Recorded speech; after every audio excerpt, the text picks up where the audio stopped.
दोस्तों शुरू करने से पहले डिस्क्लेमर की वीडियो सिर्फ और सिर्फ एजुकेशनल पर्पस के लिए है, इन्वेस्टमेंट एडवाइस नहीं है। तो वीडियो को देखकर आप सीख सकते हो और इन्फॉर्मेशन को ले सकते हो। बाकी से पहले दो वीडियोस मैं आपको दे चुका हूँ काफ़ी डिटेल में, काफ़ी सारी कंपनीज, काफ़ी सारी न्यूज़ हमने डिस्कस की है कल के और अगले कुछ हफ्तों के मार्केट के लिए। तो अगर आपने इनको देखा नहीं है तो इनको जरूर से देखिएगा। ये वीडियो काफ़ी इंटरेस्टिंग और काफ़ी इंपॉर्टेंट होने वाला है। बहुत कुछ इंटरेस्टिंग फैक्ट्स, डेटा मैं आपको देने वाला हूँ। डाउ जोन्स को देखते हैं। सबसे पहले डाउ जोन्स अभी के समय कुछ खास नहीं है, न्यूट्रल है। नेस्टेक के अंदर भी कुछ खास नहीं है, ऊपर से प्रॉफिट टेकिंग यहाँ पे देखने को मिली है। न्यूज़ क्या है? S&P 500 ऑल टाइम हाई को हिट कर चुका है। अगर आप चाहते हो यूएस मार्केट में इन्वेस्ट करना तो उसके भी काफ़ी सारे ऑप्शंस अवेलेबल है। नेस्टेक अभी ऑल टाइम हाई से थोड़ा सा नीचे है, जिसका ETF होता है। डाउ जोन्स का ETF नहीं है, फैंग का है, नेस्टेक का है। उसको चेकआउट कर सकते हैं। साथ में टेक कंपनीज के नंबर्स अभी पेंडिंग है, तो नेस्टेक 100 के ऊपर डेफिनेटली उसका इम्पैक्ट होगा। अभी के समय थोड़ा सा डिस्काउंट के साथ भी है। फेड, इसका इंतजार है क्या कमेंट्री आती है। और जैसे कि मैं आपको बता चुका था कि रेट होल्ड रहेगी, ना ही बढ़ेगी और ना ही घटेगी। अगर रेट कट होता है तो मार्केट को काफ़ी अच्छा इम्पैक्ट देखने को मिल सकता है। साथ में एफआईज की बात कर लेते हैं। एक छोटी सी बाइंग कर दी, रिटेल इन्वेस्टर्स हैप्पी, क्योंकि इस छोटी सी बाइंग के चक्कर में आज स्टॉक्स ऊपर गए हैं, पोर्टफोलियोज ऊपर गए हैं। ये आप देख सकते हैं डायरेक्शन। 28 तारीख को बहुत ही माइनर सी बाइंग की है। अब ये टिकाऊ बाइंग है क्या? निफ्टी जो तेज हुआ है वो क्या सस्टेन करेगा या फिर नहीं? आज की फर्स्ट वीडियो में उसके ऊपर बातचीत हमने की है। एक काफ़ी बड़ी खबर मैं आपको देना चाहूँगा सबसे पहले, जो कि डोनाल्ड ट्रंप की तरफ से है। खबर ऑब्वियस है, नेगेटिव होगी, और खबर देखकर ऐसा लग रहा है कि इन्होंने मार्केट को शॉर्ट कर दिया है। ऐसा मैं आपको क्यों कह रहा हूँ, आपको बताइए कितने एलिगेशंस इनके ऊपर लगते हैं कि ट्वीट कर देते हैं, मार्केट को शॉर्ट कर देते हैं, पैसे बना लेते हैं, कभी मार्केट को अप कभी डाउन। साबित दोस्तों नहीं हुआ है, मैं साबित हो गया ऐसे नहीं कह रहा हूँ, जस्ट एक एलिगेशन इनके ऊपर लगा था। एक नहीं, काफ़ी सारे एलिगेशन इनके ऊपर लगे थे। मार्केट को शॉर्ट किया, इट मीन्स ऐसी खबर होगी जो मार्केट गिरा देगी। तो न्यूज़ कुछ ऐसी है कि एक मैसिव, एक बहुत बड़ा जहाज, अटैकिंग जहाज ईरान की तरफ बढ़ रहा है। काफ़ी क्विकली बढ़ रहा है, काफ़ी पावर के साथ में है, पर्पस है उसके पास में, काफ़ी लंबा है। साथ में एयरक्राफ्ट करियर भी उसके पास में है, जो कि नेम पढ़ सकते हैं। जैसा कि भेजा था वेनेजुला की तरफ, उसी तरह से यहाँ पे भी भेजा जा रहा है। रेडी है, तैयार है अपने मिशन को अंजाम देने के लिए। स्पीड है, आक्रामक है। अगर मुझको जरूरत पड़ती है तो एक आदेश दूंगा और ईरान उड़ जाएगा। ठीक है।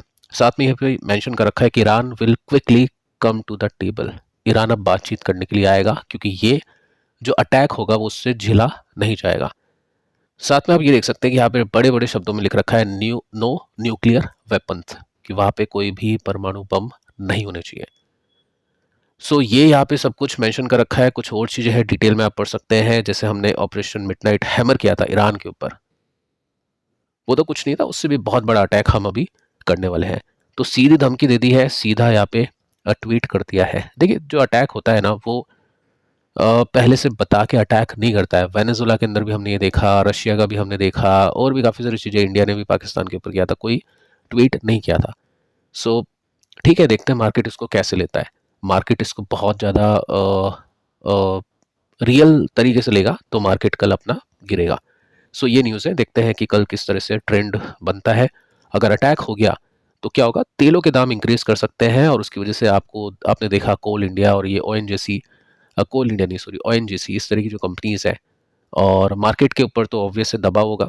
बाकी जो मेटल है, गोल्ड एंड सिल्वर है, कमोडिटीज़ है, उनके प्राइस ऊपर जाएंगे। मेटल के ऊपर बात की है, और कुछ शॉर्ट टर्म सिचुएशंस के ऊपर बात की पिछले कुछ वीडियोस के अंदर। गोल्ड एंड सिल्वर को लेकर एक बहुत ही इंटरेस्टिंग डेटा है, जो मैं आपको वीडियो के एंड में दूंगा, क्योंकि काफ़ी लोग मतलब कसम खा चुके हैं कि पैसे नहीं बनाऊंगा गोल्ड एंड सिल्वर से, पता नहीं क्यों। तो देखना नहीं चाहते, तो उसको एंड में रखते हैं ताकि जो देखना चाहे वो देखे। अब देखिए, वैसे गोल्ड एंड सिल्वर की बात करें या जो भी इक्विटी या जो भी कमोडिटी की बात करें, ऐसा आपको नहीं सोचना चाहिए कि यहाँ पे पैसे नहीं बनाने, या फिर इक्विटी मैंने खरीद ली तो उससे मेरे पैसे बने गए। इक्विटी खरीदना अच्छी बात है, लॉन्ग टर्म के लिए अच्छी बात है, बट शॉर्ट टर्म में कहीं से कुछ ट्रेंड मिल रहा है, कहीं से कुछ इन्फॉर्मेशन मिल रही है, कहीं पे कुछ अच्छा ट्रेंड बन रहा है, तो वहाँ पे डेफिनेटली उसको यूज़ करना चाहिए।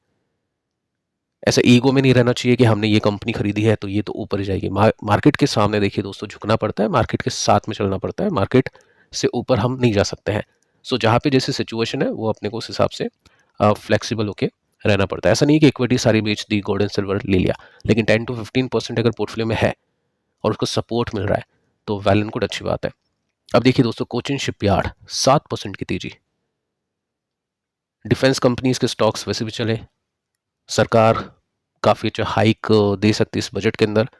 लेकिन यहाँ पे देखिए दोस्तों, कुछ उल्टा ही गेम देखने को मिल रहा है। एबिटा इसका गिर चुका है, प्रॉफिट के मार्जिन 22% से 14% के हो चुके हैं, नेट प्रॉफिट इसके घटे हैं, गिरे हैं। अब एक चीज आप इसमें सीखोगे, काफी सारी कंपनीज है, हो सकता है आपके पास में एक हो एक भी नहीं हो, लेकिन एक पॉइंट है जो आप यहाँ से सीख के जाओगे। लोधा डेवलपर 1% की तेजी इसमें बनी है आज के दिन, और इसमें अगर हम देखें तो नेट प्रॉफिट इसका भी एस्टीमेट से नीचे है, ज़्यादा डिफरेंस नहीं है, 9.57 बिलियन रुपीस का है और 9.68 की एक्सपेक्टेशन थी, तो स्लाइटली हम बोल सकते हैं यहाँ पे मिस किया है। प्रॉफिट के मार्जिन थोड़े से घटते हुए देखने को मिले हैं। टेक्निकल्स पे आगे आते हैं। एसबीआई कार्ड्स, इसने आई थिंक अच्छा परफॉर्म किया है, परसेंटेज बेसिस में यहाँ पे मेंशन नहीं कर रखा है, लेकिन एस्टिमेट को देखे तो 4.4 बिलियन रुपीस की एस्टिमेट थी प्रॉफिट की, और 5.57 बिलियन रुपीस के प्रॉफिट आया है। एक्सपेक्टेशंस हो चुकी है बीट, अच्छा परफॉर्मेंस है।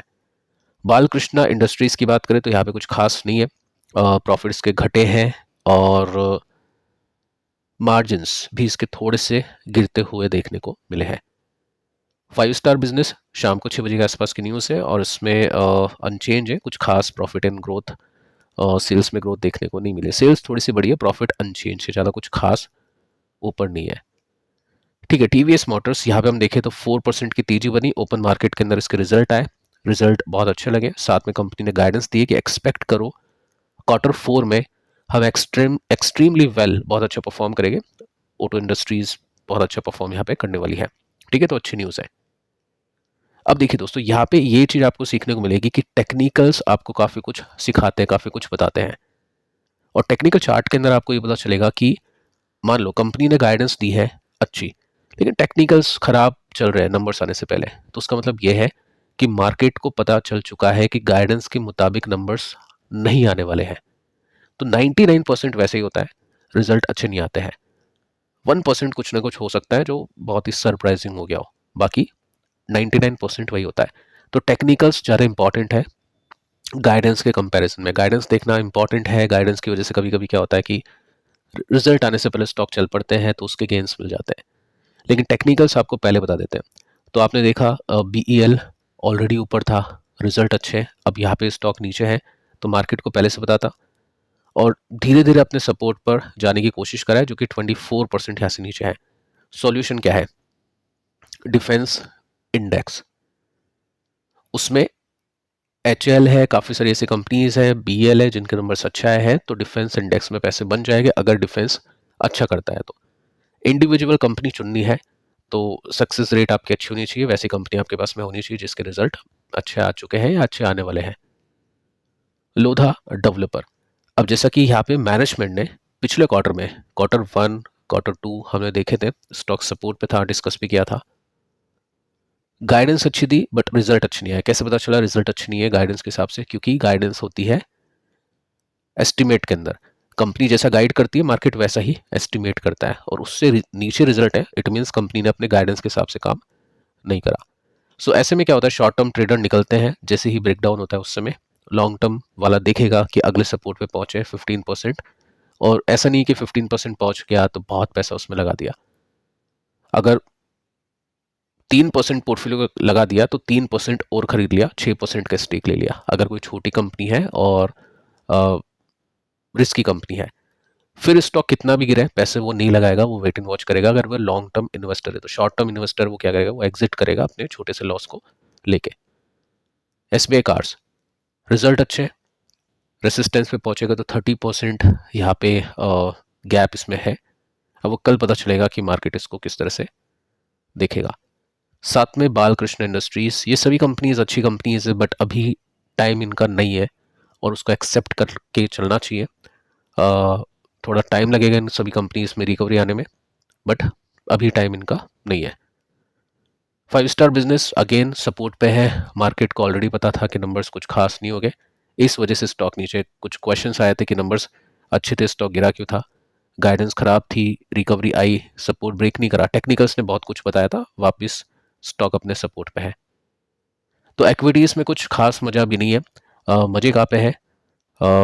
उन कंपनीज़ में जिनका ट्रेंड स्ट्रांग है, नंबर्स अच्छे आ रहे हैं, गाइडेंस अच्छी है, सेक्टर अच्छा कर रहा है, साथ में फिर कमोडिटीज़। तो कुछ ही कंपनीज़ हैं जैसे टीवीएस मोटर्स, रिजल्ट अच्छे हैं, Q4 की एक्सपेक्टेशन अच्छी, 23-24 में 145% चला, उसके बाद 28%, 24-25 में, 25-26 में 80%। सो ये मार्केट को पहले से पता है कि कंपनीज अच्छा करेगी, और अगर ये स्टॉक यहाँ से भी अच्छा करते हैं तो यहाँ से भी पैसे बनेंगे, क्योंकि Q4 की गाइडेंस अच्छी दी है और कंपनी अपनी गाइडेंस के हिसाब से काम कर रही है। सो पैसे इनमें बनेंगे, तो रिस्क लेना पड़ेगा छोटे, मतलब शॉर्ट टर्म के हिसाब से देखना है तो स्टॉप लॉस के साथ में। Long term investor equity market के अंदर पेशेंस रखना ही पड़ेगा, अदरवाइज कोई ऑप्शन है नहीं अभी के समय, और जब तक ट्रम्प है जब तक तो पेशेंस रखना ही होगा। अब देखिए दोस्तों, यहाँ पे हम एक इंटरेस्टिंग डेटा डिस्कस करते हैं, काफ़ी हेल्प मिलेगी आपको जो भी गोल्ड एंड सिल्वर में इन्वेस्ट कर चुके हैं। देखो, जो इन्वेस्ट अभी कर चुका है वो डर रहा है कि अगर ये घूम गया तो सिल्वर तो 90% भी एक टाइम पे क्रैश हुई थी, गोल्ड भी 5-7 साल तक नहीं चला था। और जो पहले से खरीद चुका है उसको डर है कि प्रॉफिट दिख रहा है 200%, 100%, पता नहीं कितना भी, तो मैं बेच दूं क्या, नहीं तो सर्किट लग जाएगा तो फिर मैं अटक जाऊंगा। तो उनको थोड़ा सा यहाँ पे हम बोल सकते हैं पॉजिटिविटी मिलेगी इस डेटा से। तो फिलहाल के लिए गोल्ड अभी स्पॉट प्राइस 2% ऊपर है। सिल्वर को देखने चले तो 2% का स्पॉट प्राइस ऊपर है फिलहाल, रियल टाइम डेटा। ईटीएफ्स को देखने चले तो गोल्ड का जो ईटीएफ है 3% के साथ में तेज, और जैसे ही मतलब देखो मार्केट खोलो एप्लीकेशन, गोल्ड एंड सिल्वर अपने को ऊपर ही दिखता है, सिल्वर 4% की तेजी। अब देखिए यहाँ पे पॉइंट ये है कि इनको अब म्यूचुअल फंड भी खरीदना शुरू कर चुके हैं। आपको लगेगा कि म्यूचुअल फंड तो पहले से खरीदते थे। देखो, म्यूचुअल फंड के अंदर क्या होता है कि कोई एक ऐसा म्यूचुअल फंड है जो एफओएफ के अंदर इन्वेस्ट करता है, फंड ऑफ फंड्स के अंदर। यानी गोल्ड एंड सिल्वर का आपने ये फंड खरीदा, तो ये गोल्ड एंड सिल्वर फिजिकल बाजार में जाके नहीं खरीदते हैं, ये ईटीएफ को खरीद लेते हैं। ठीक है, तो ये तो खरीदेंगे क्योंकि आपने, मतलब नाम ही इसका ये है गोल्ड एंड सिल्वर, तो ये तो खरीदेंगे। ठीक है, तो इसमें कोई पॉइंट है नहीं। जैसे मोतीलाल ओसवाल का silver and gold mutual fund आप खरीदते हैं तो वो अपना ईटीएफ खरीदता है, निपॉन का खरीदते हैं वो अपना खरीदता है, तो ये तो ठीक है, नॉर्मल बात है। पॉइंट ये है कि कुछ ऐसे फंड्स हैं जो मल्टी एसेट फंड होते हैं, इनके पास में फ्रीडम होती है कि ये चाहे तो गोल्ड में इन्वेस्ट कर देगा, ये चाहे तो डेट में इन्वेस्ट कर देगा, ये चाहे तो इक्विटी में अपना स्टेक बढ़ा देगा। इन्वेस्ट कर देगा तो मतलब ठीक है, वो थोड़ा सा गलत हो गया क्योंकि सब में इन्वेस्ट करते ही हैं, लिक्विड के अंदर भी। बात यह है, इनके पास में फ्रीडम यह है कि जहां पे इनको लगेगा वहां पे अपने स्टेक को इंक्रीज कर देगा। सो ऐसे टाइम पर जहां पर गोल्ड इतना महंगा हो चुका है, सिल्वर इतना महंगा हो चुका है, ये अब इनमें स्टेक बढ़ाना शुरू कर चुके हैं इतने ऊपर जाने के बाद भी। यानी हो सकता है कि गोल्ड एंड सिल्वर में यहाँ से भी कुछ अच्छा हो सके। ठीक है, ऐसा कुछ नहीं है आपको ये देखने के बाद में खरीदारी करनी है, जस्ट मैं आपको डेटा दिखा रहा हूँ जो कि काफ़ी इंटरेस्टिंग है। अब देखिए यहाँ पे आप देख सकते हैं ICICI prudential multi asset fund एक साल में 17% के रिटर्न। वही फंड 17%, 10% चल रहे हैं जो या तो डेट में इन्वेस्ट करके चलते हैं या गोल्ड एंड सिल्वर में। इक्विटी कोई भी ऊपर नहीं है, तो ये मत सोचना मेरा पोर्टफोलियो नीचे है तो आपका नहीं, म्यूचुअल फंड इक्विटी पोर्टफोलियोज भी नीचे है, हर एक पोर्टफोलियो नीचे है। वीकेंड पे बात करेंगे, बड़े इन्वेस्टर हैं 30-30, 40-40% नीचे है। विजय केडिया टाइप जो इन्वेस्टर है उनके पोर्टफोलियो ऑल टाइम हाई से 30-40% नीचे है। सो यहाँ पे हम चेक करते हैं, देखो यहाँ पे डेटा ये है कि फिलहाल जो इनकी जो टॉप होल्डिंग है उसमें गोल्ड आ चुका है। गोल्ड का ईटीएफ 7%, उसके बाद में आईसीआईसीआई बैंक है, रिलायंस है। ठीक है, सो अगर आप वैसे जाके देखोगे इक्विटी के अंदर तो आईसीआईसीआई बैंक आपको नंबर 1 पे देखने को मिलेगा। बट आपको क्या करना है, आपको ओवरऑल एसेट देखनी है इनकी। सो यहाँ पे डोमेस्टिक इक्विटी यानी इक्विटीज में 70% का इन्वेस्टमेंट है और गोल्ड में 7% का इन्वेस्टमेंट है। ये डेटा आपको देखने को मिलेगा दिसंबर 2025 का। ठीक है, अब इसमें हम देखते हैं क्या क्या है। सो यहाँ पे एंड में आप देख सकते हैं डोमेस्टिक म्यूचुअल फंड यूनिट्स जो कि आधे % है, बाकी सब चीजें हैं। अब मैं क्या करता हूँ, दिसंबर नहीं नवंबर का डेटा देखता हूँ। सो यहाँ पे आप नोटिस कर सकते हैं गोल्ड का ETF या गोल्ड आपको देखने को मिलेगा ही नहीं, यानी अभी इन्वेस्टमेंट करना ये शुरू कर चुके हैं। और यहाँ पे आपको देखने को मिलेगा डोमेस्टिक म्यूचुअल फंड यूनिट्स। अब कुछ लोग ये सोच सकते हैं कि ये होगा गोल्ड, पहले 5% होगा, अब ये 7% हो चुका है। ऐसा नहीं है, यहाँ पे गोल्ड भी है डोमेस्टिक म्यूचुअल फंड के अंदर, और डोमेस्टिक म्यूचुअल फंड यूनिट भी है सबसे नीचे। तो दोनों अलग अलग चीज़ें हैं। बाकी मैं आपको बता देता हूँ अलग अलग में क्या है। एक और जो फंड है, आई थिंक यहाँ पे मैंने लिया नहीं है, चलो ठीक है, इससे पहले का डेटा भी देख लेते हैं अक्टूबर का। ये इसके अंदर भी आपको कोई गोल्ड देखने को नहीं मिलेगा, डोमेस्टिक म्यूचुअल फंड ही देखने को मिलेगा। एक और म्यूचुअल फंड है SBI मल्टी एसेट, ये ज़्यादा अच्छा कर गया 23%, क्योंकि इसके पास में है चांदी, सिल्वर। देख सकते हैं ये दिसंबर का डेटा आपके सामने है, और इसमें डोमेस्टिक एक्विटी बहुत कम है, 40% ही है, डेट 24% है, और इसमें हम चले डोमेस्टिक म्यूचुअल फंड सिल्वर 7% है। ये पहला फंड देख रहा हूं मैं जो गोल्ड से ज़्यादा सिल्वर रखा हुआ है। 3% गोल्ड है, 7% सिल्वर है। डेटा कब का है? दिसंबर 2025 का। अब मैं पीछे आता हूँ, नवंबर 2025 का डेटा देखता हूँ। आपको गोल्ड एंड सिल्वर देखने को ही नहीं मिलेगा। इक्विटी थी नवंबर तक 43%। कहने का मतलब यह है कि ये जो फंड्स हैं अभी इतना ऊपर जाने के बाद भी सिल्वर एंड गोल्ड को क्यों खरीद रहे हैं? क्वेश्चन मार्क, कमेंट करके बताइए।